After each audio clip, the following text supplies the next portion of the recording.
Mr. President of this 77th session of the UN General Assembly, Your Excellency Saba Korosi, Secretary General of the United Nations, Your Excellency Antonio Guterres, Excellencies, distinguished delegates, I am grateful for the immense privilege to join Your Excellencies in this distinguished assembly, a privilege made possible by peaceful, democratic transition following free and fair elections in Kenya on the 9th of August 2022. Elections that not only stand as testimony of the universal power of democracy, but also of the manifest ability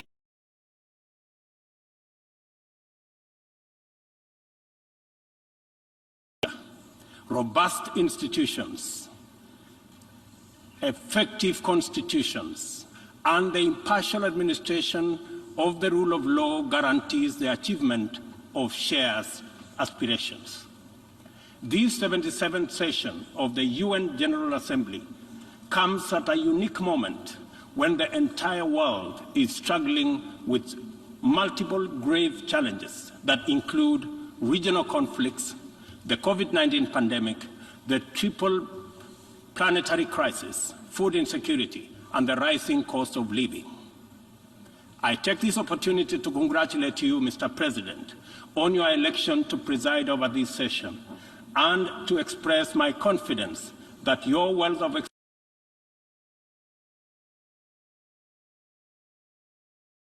experience, your motto, solutions through solidarity, sustainability, and science, succinctly captures with particular resonance the urgent imperatives of our time. I assure you of Kenya's firm support and cooperation during your tenure. I further take this opportunity to commend your predecessor, His Excellency Abdullah Shahid, for his bold steps in steering the United Nations community and for ensuring its business continuity under the unprecedented circumstances occasioned by multiple global threats such as the COVID-19 pandemic. Excellencies, human well-being is under grave threat. The health of the planet requires urgent attention.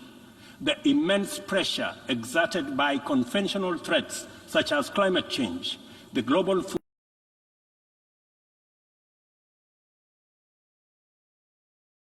unprecedented, devastating disruptions due to COVID-19. I express my approval of the theme for this session, a watershed moment, transformative solutions to interlocking challenges. Because it boldly signals the window of opportunity we now have to escalate our engagement from firm consensus to decisive action.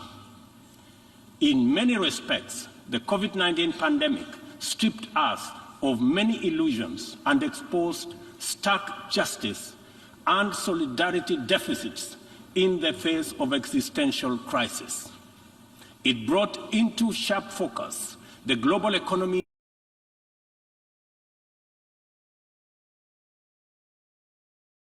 of exclusionist nationalism, a specter that undermines prospects of collective action and significantly impairs the resolve of the international community to guarantee fundamental rights, including safety and dignity of the world's vulnerable majority. It is also for this reason that many nations, especially from the global south, now advocate for the democratization of the global governance and a reimagined multilateralism that is inclusive and works for the good of all. Kenya stands ready to work with other nations to achieve the pan-Africanization of multilateralism and a more just and inclusive system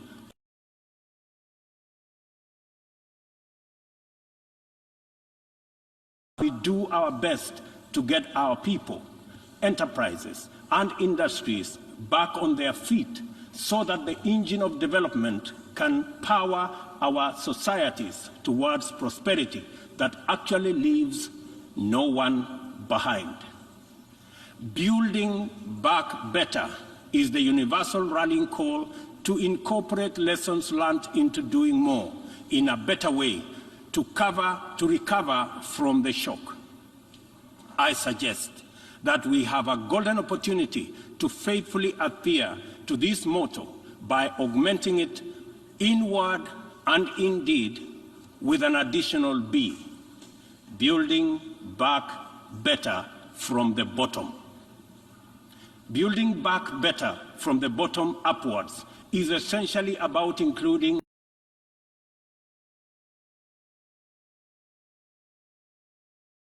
millions relentlessly wage their daily battle for survival in a crowded arena characterized by scarcity of opportunity and generally precarious existence. The ingenuity, optimism, resilience, and energy in this ever-bustling bottom is sometimes called hustling. Invisibly to policymakers and beyond the reach of many public services, these hustlers take nothing for granted, surviving overwhelming odds and frequently succeeding greatly. In the words of Abraham Lincoln, things may come to those who wait, but only things left behind by those who hustle. It is time to bolster the resilience of our nations, to mainstream these millions through deliberate strategies and efforts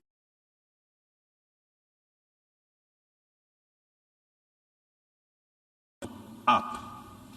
The interlocking challenges of conflicts, triple planetary crisis, and the global food crisis have impeded our momentum and obstructed our focus on achieving fundamental transformations towards sustainable development. In the Horn of Africa region, severe drought and disruption of supply chains due to the COVID-19 pandemic, as well as the Russia-Ukraine conflict, have left us food insecure, and consequently, we have been constrained to repurpose our strategies to prioritize drought and famine relief, insulating education and from disruption, and improving social protection and healthcare systems to secure the well-being of our people.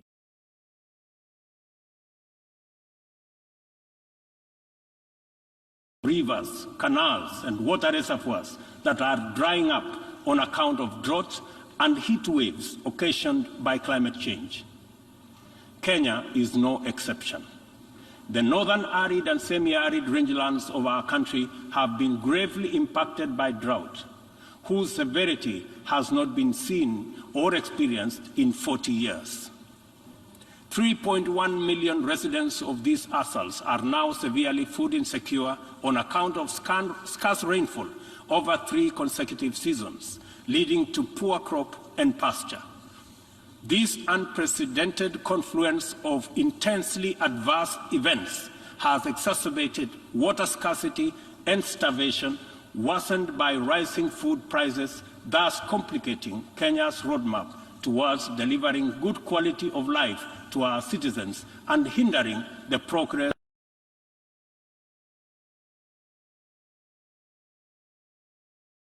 Drought has affected not only the Horn of Africa and the Sahel regions, but continues to devastate many others, including Asia, Europe, and the Americas. If for no other reason, the fact that we all are in this together must strengthen the case for concerted efforts across continents. With this in mind, I call on member states and all relevant stakeholders to demonstrate strong political will and showcase effective cooperation by supporting the most affected countries financially, as well as through sharing land restoration and climate change adaptation technologies. It is through collaboration to expand inclusion that we can attain a new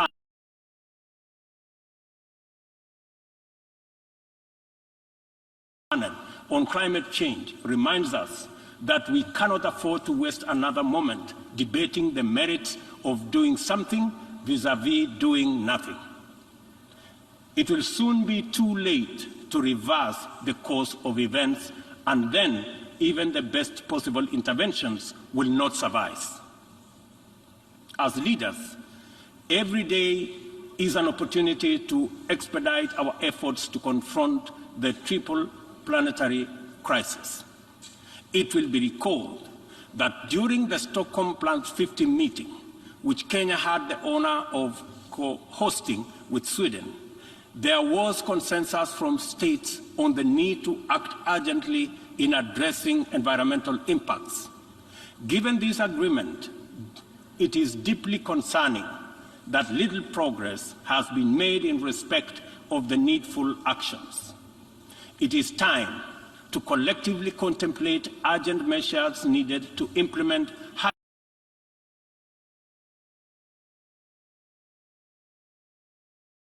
and long-term implementation approaches to be undertaken.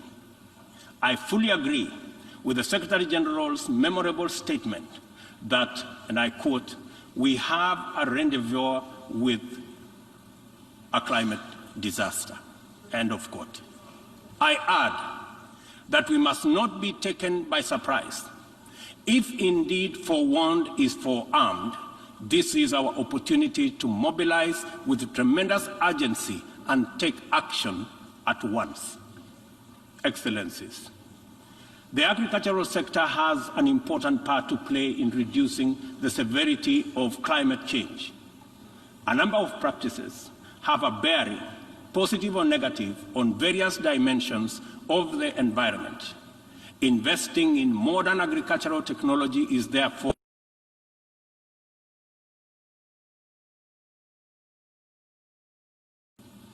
Kenya is responding through substantial investment in climate-resilient agriculture. At the core of our 10-year strategy for agricultural sector growth and transformation are 9 flagships. They include the registration of farmers to direct incentives, improving farmer practice through customized extension services, monitoring of emergency food reserve stocks using digital food balance sheet, and the use of early warning systems to monitor food supplies and market prices. Agriculture remains the bedrock of the development of many nations and will thus continue to hold the key to the creation of equitable and sustainable growth for our people. No country, large or small, has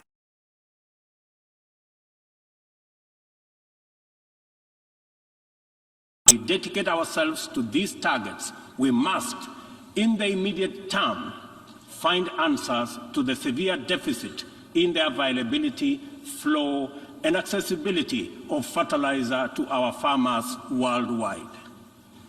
I couldn't agree more with Secretary General Guterres on his warning right here yesterday that, and I quote, "Without action now, the global fertilizer shortage will quickly morph into a global food shortage," end of quote.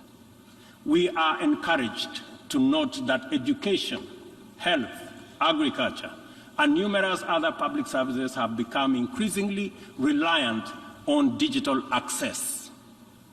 The world needs greater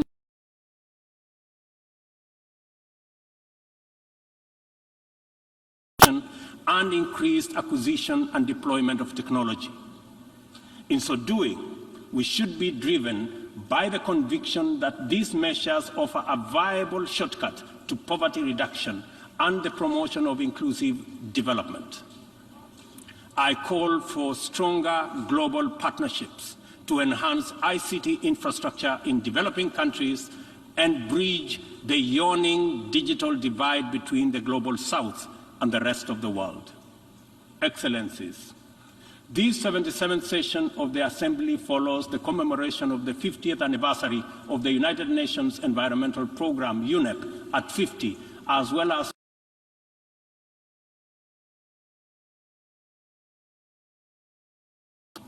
outcomes of these conferences demanded real commitment to address global environmental concerns as a matter of urgency and for a just transition to sustainable economies that work for all people. The March 2022 landmark resolution of the 5th United Nations Environmental Assembly in Nairobi to end plastic pollution is a decisive signal to the world that the world is prepared and motivated to act on this menace. Kenya is committed to work closely with other nations to pursue legally binding instruments aimed at bringing an end to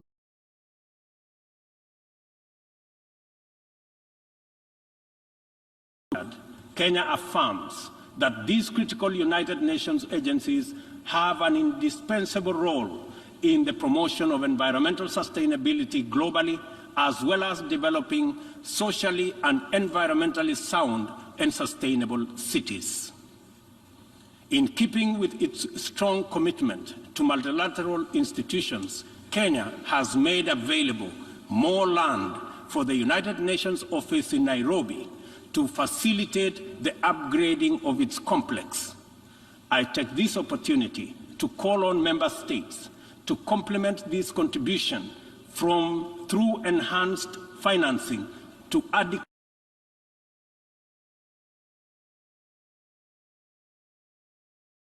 is a strong advocate for making the sustainable use of oceans and blue economy resources a development priority, holding the firm belief that significantly increased investment in this essential sector can end hunger, can also reduce poverty, create jobs, and spur economic growth. I urge the Secretary General to continue calling attention to the urgent need to develop this vital sector. In particular, I call on developed countries to invest in sustainable fishing, protect marine ecosystems, and share ocean-based climate solutions with developing countries. For our part, I am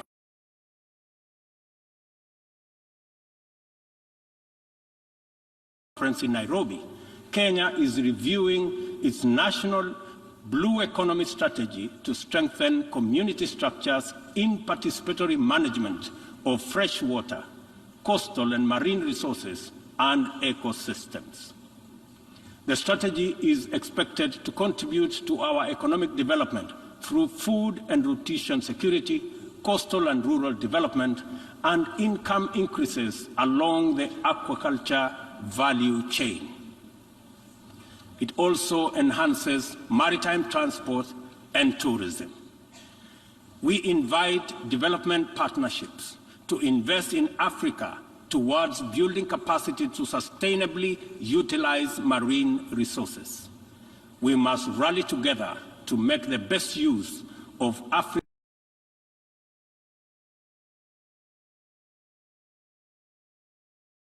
Our climate targets. As we look forward to the 27th Conference of Parties to the United Nations Framework Convention on Climate Change, COP27, scheduled for Sharm el-Sheikh in Egypt, it is logical to expect that member states will shift their attention towards the development and implementation of frameworks for climate change mitigation. Accomplishment of pending actions by member states is essential for the implementation work that lie ahead. I therefore call upon all of us to urgently deliver on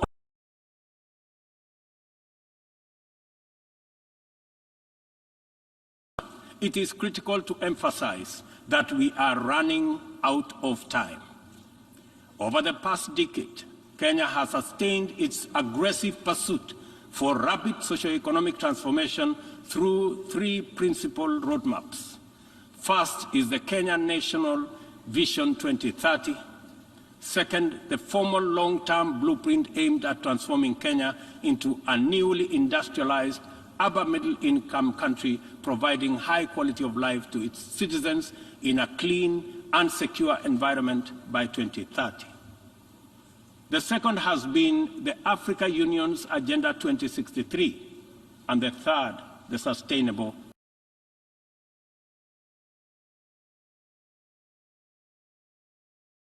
to catalyze the achievement of these interlocking and mutually reinforcing objectives.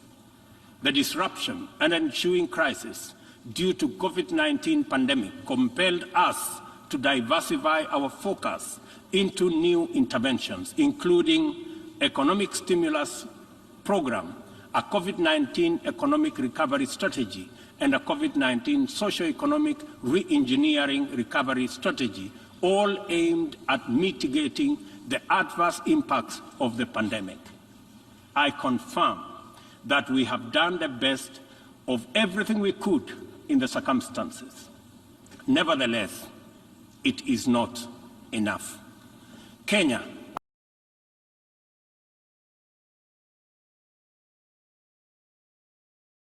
partnership and cooperation to avert economic crisis in the wake of the pandemic. Developing countries, being heavily burdened by external debt servicing, run the risk of losing development gains due to the shocks inflicted by the pandemic and associated disruptions. I call upon global financial institutions and the international community to take urgent measures and release all existing financial instruments to provide much-needed additional liquidity and secure better fiscal space for developing countries like Kenya to enhance social investment, support climate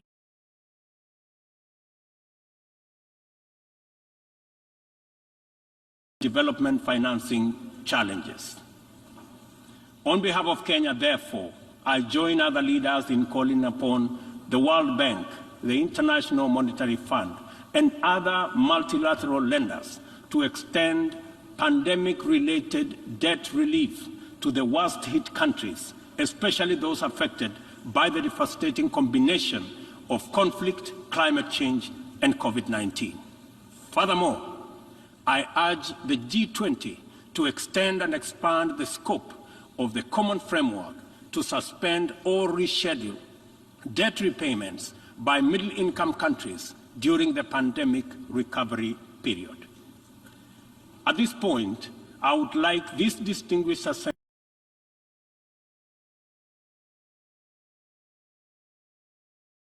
a landscape currently beset with multiple challenges, yet abounding with considerable opportunities.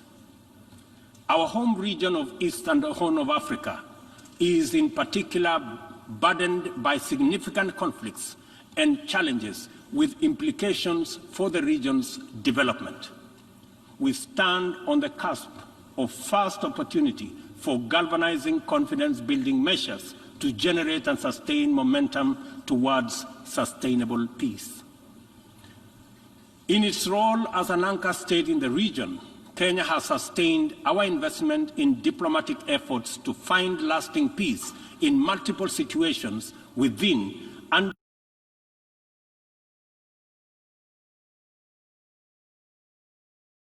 challenges remain. I therefore strongly reiterate our call for partnership towards confidence-building measures and urge more concerted efforts towards sustainable peace and stability. Kenya is currently serving in the United Nations Security Council. I am proud to confirm that our engagement over the last 2 years has prioritized regional peace and security, countering terrorism and violent extremism, peace support operations, climate and security as critical contributions to the collective efforts to build a safer, more prosperous and peaceful world. I am also proud to state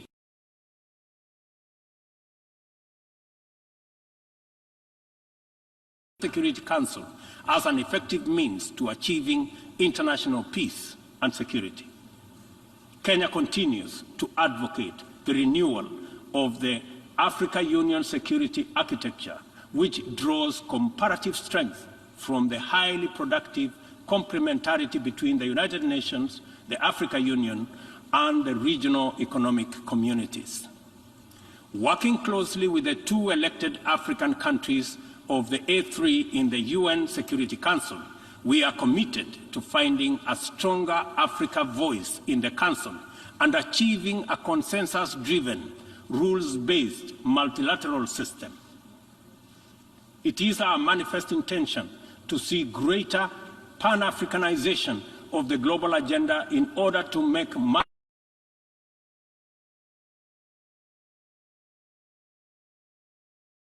for multilateralism to reflect the voice of farmers, represent the hopes of villagers, champion the aspirations of pastoralists, defend the rights of fisherfolk, express the dreams of traders, respect the wishes of workers, and indeed protect the welfare of all peoples of the global South. Let me express the strong collective conviction of my country that the relevance, legitimacy, and moral authority of the United Nations will forever remain deficient, undermined by the absence of comprehensive reforms of the United Nations Security Council. We therefore remain firmly committed to reforming the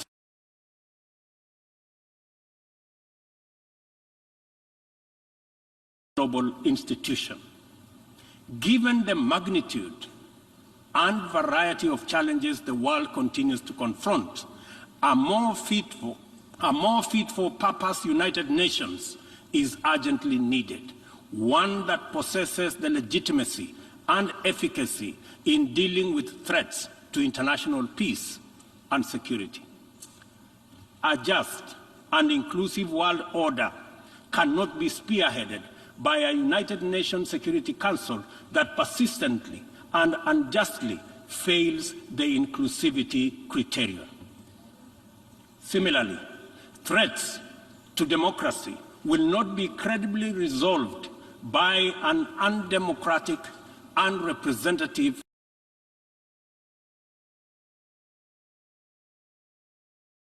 political institution to reflect the values it is entrusted to protect, to defend, to uphold on behalf of humankind. We welcome the call by President Biden this morning for the expansion of the membership of the Security Council as a significant step in the right direction, and we look forward to building consensus for the actualization of the same. The COVID-19 pandemic severely disrupted health systems, seriously challenging the implementation of programs that are vital for the realization of health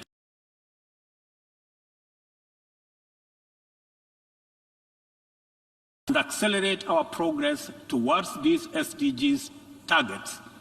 It is imperative for us to foster sustainable partnerships between governments, other state actors, the civil society, and the private sector.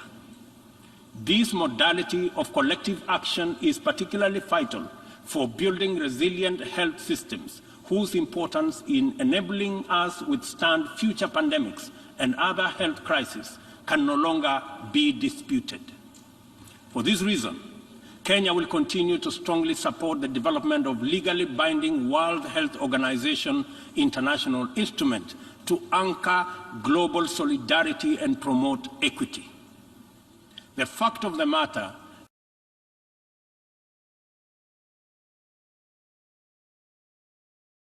is the severe deficit of these critical values in our present multilateral configuration. Global supply chains remained impervious to demands in the global South generally and Africa in particular. Unequal access to vaccines underscored this unjust and unequal situation with unforgettable clarity. Whenever human life, security, and welfare is in jeopardy, it is immoral to administer interventions through frameworks that are anchored on fundamental inequality. We are all witnesses to admirable demonstrations of effective solidarity in response to crises in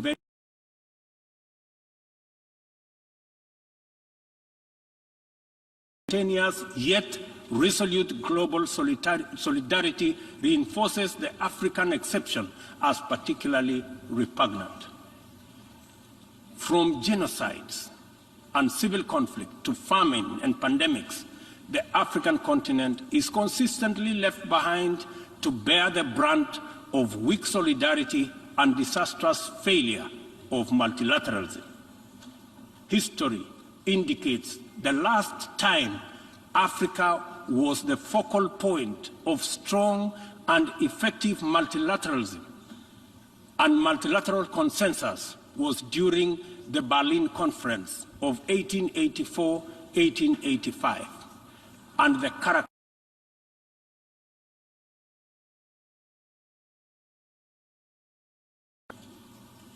not to put too fine a point to it, the failure of multilateralism during crises which relegate the people of Africa outside the cycle of moral consideration and normalizes humanitarian neglect and other casual injustices are failures of humanity.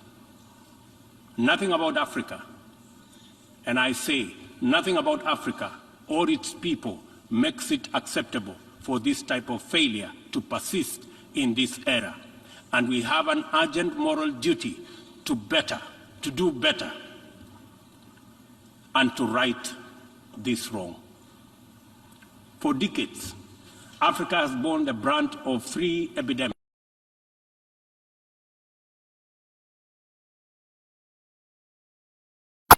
I applaud innovative partnerships like the Global Fund for their progress in addressing the three menaces, and also welcome the ambitious targets set for the 7th replenishment cycle. Kenya is committed to supporting the Global Fund and implementing the agreed targets in order to actualize our pledge at the replenishment conference. Kenya calls upon all countries implementing the Global Fund programs, especially fellow African states, to remain at the forefront in championing for successful replenishment of the fund. This way, the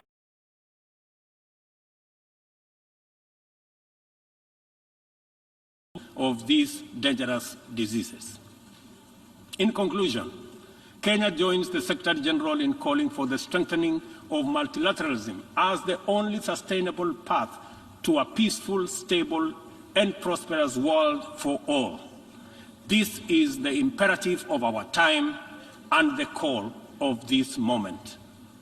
It is time to work on the trust deficit with stronger conviction that none of us is really safe until all of us are safe. The theme of the 77th session, and I quote, a watershed moment, transformative solutions to interlocking challenges, end of quote, demands that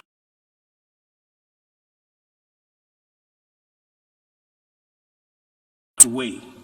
They can only be effectively addressed through more imaginative strategies and innovative formula. A population of 8 billion people in a densely networked world increasingly looks up to the multilateral system as the anchor for their individual aspirations directly and indirectly through robust national frameworks. Increasingly, therefore, the United Nations system is expected to be responsive to these needs and for the proceedings in this forum, in a forum like this, to speak to ordinary people in far-flung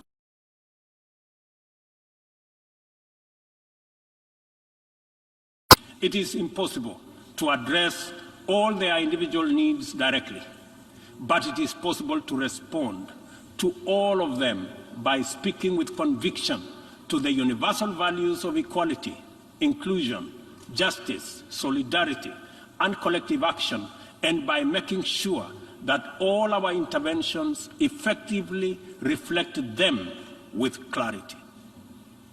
The integrity of the international order must be measured by the distance separating our resolutions, consensus, and agreement from decisions, actions, committed interventions, and effective solutions. A watershed moment there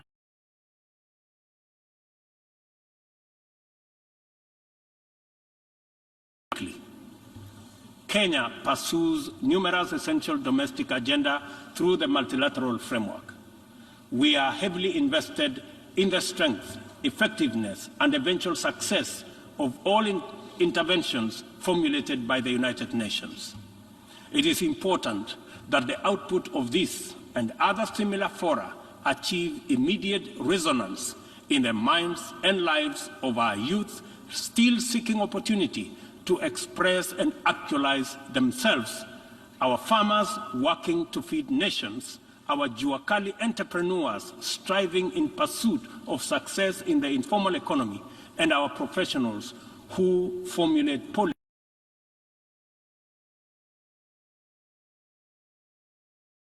sectors. Africa places immense value in the international community and the tremendous possibilities it can unlock through inclusive, sustainable, and effective action to transform the lives of our people and establish lasting peace, security, and shared prosperity. This watershed moment is our chance to turn the key and open this door of opportunity. We can make progress in addressing the triple global threats and liberate ourselves from the shame of past failures of multilateralism. At this watershed moment, we must not only